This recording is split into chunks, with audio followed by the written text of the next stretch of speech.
Hi guys, good morning.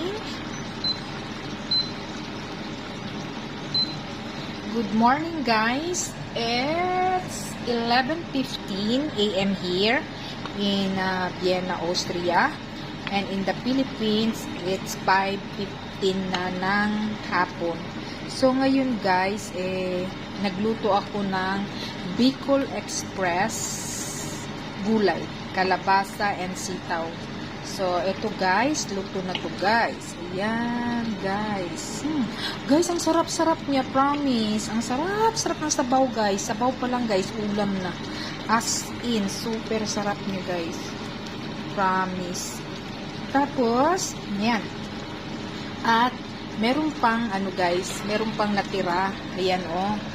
Kasi nga, ayan, marami kasi yung ko guys, 750 grams yung meat ko. So, syempre guys, kapag ganito yung ulam guys, is rice is life. So, ito guys, kain tayo guys ng Jonas Bicol Express. Babu!